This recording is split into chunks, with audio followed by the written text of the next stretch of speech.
Hi friends, இன்றைக்கி பாவக்காய் தொக்கு செய்ய போகிறோம். அதுக்கு நான் பிஞ்சா பாவக்காய் ஒரு 150 கிராம் எடுத்து சின்ன சின்னதாக ரொம்ப பொடிசாக கட் பண்ணி வச்சுருக்கேன். இதுக்கு ஒரு 10 பல் பூண்டு இதையும் கட் பண்ணி வச்சுருக்கேன். சின்ன வெங்காயம் இதுக்கு போட்டால் ரொம்ப நல்லாயிருக்கும். அதனால் ஒரு 10-15 சின்ன வெங்காயத்தையும் கட் பண்ணி வச்சுருக்கேன். ஒரு தக்காளி, கருவேப்பிலை இலைகள் கொஞ்சம்.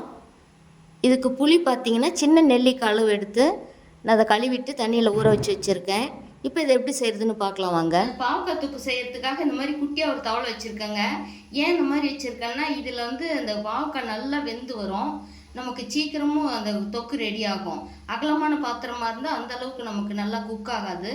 அதனால் இந்த மாதிரி குட்டியாக தவளை வச்சுருக்கேன். இது நல்லா காஞ்சிருச்சு. இதுக்கு நம்ம நல்லெண்ணெய் சேர்த்துக்க போகிறோம்.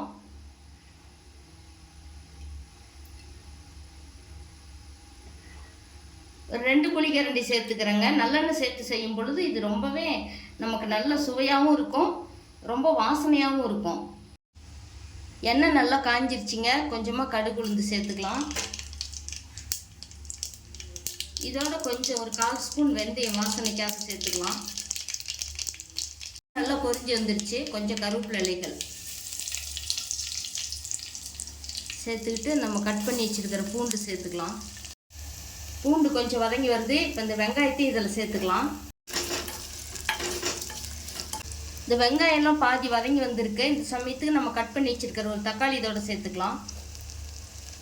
இப்போ இந்த தக்காளி ஓரளவுக்கு நல்லா மசிஞ்சு வரட்டும்.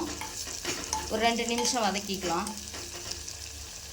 இது கொஞ்சமாக கல்லுப்பு சேர்த்துக்கலாம். இந்த வெங்காயம் தக்காளிலாம் வதங்கி வர்றதுக்கு கொஞ்சம் போட்டுக்கலாம். மீதி அப்புறமா சேர்த்துக்கலாம். இந்த தக்காளிலாம் பாருங்கள் நல்லா மசிய வெந்திருக்கு. இந்த சமயத்துக்கு நம்ம கட் பண்ணி வச்சுருக்கிற பாகற்காயை சேர்த்துக்கலாம். இந்த பாகற்காய் எண்ணெயிலே நல்லா வதங்கி வரணுங்க. அப்போ தான் கசப்பு இருக்காது. காய் நல்லா சாப்பிட்றதுக்கும் நமக்கு ரொம்ப சுவையாகவும் இருக்கும். பாகற்காய்னாவே கசப்பு தன்மை தான். ஆனால் இந்த மாதிரி எண்ணெயில் அது நல்லெண்ணெயில் வதக்கி செய்யும் பொழுது அந்த கசப்பு தன்மையே கொஞ்சம் கூட இருக்காது. பாகற்காய் பிடிக்காதவங்க, வேண்டான்னு சொல்கிறவங்க கூட இந்த மாதிரி செஞ்சு கொடுத்தீங்கன்னா விரும்பி சாப்பிடுவாங்க.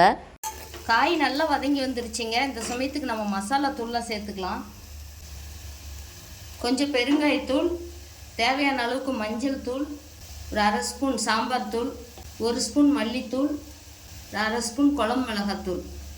இது காரம் உங்களுக்கு இன்னும் கொஞ்சம் அதிகமாக வேணும்னா நீங்கள் சேர்த்து போட்டுக்கலாம். இது அளவு கரெக்டாக இருக்கும் காரம். இதை நல்லா கலந்து விட்டுக்கலாம். இந்த சமயத்துக்கு நம்ம வெங்காயம் வதங்கும்போது கொஞ்சமாக கல்லுப்பு போட்டோம். இப்போ இந்த காய்க்கு கொஞ்சமாக கல்லுப்பு சேர்த்துக்கலாம். சேர்த்து நல்லா கலந்து விட்டுக்கலாம். இந்த மசாலா தூள்லாம் எண்ணெயில் கொஞ்சம் வதங்கி வரட்டும். இந்த சமயத்துக்கு நம்ம புளி கரைச்சி வச்சுருக்கோம், வடிகட்டி வச்சுருக்கேன். அதை இதோடு சேர்த்துக்கலாம்.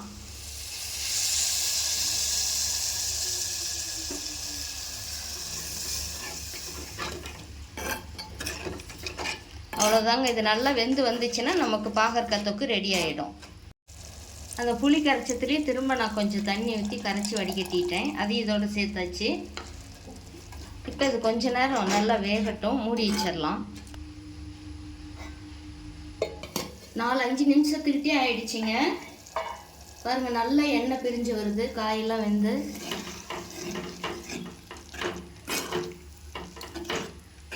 சூப்பராக நமக்கு தொக்கு ரெடி ஆகிடுச்சிங்க. இது சாதத்துக்கு நம்ம இன்றைக்கி செஞ்சுக்கிட்டோன்னா ஒரு 2-3 நாளைக்கு கூட நம்ம வச்சுக்கலாம்.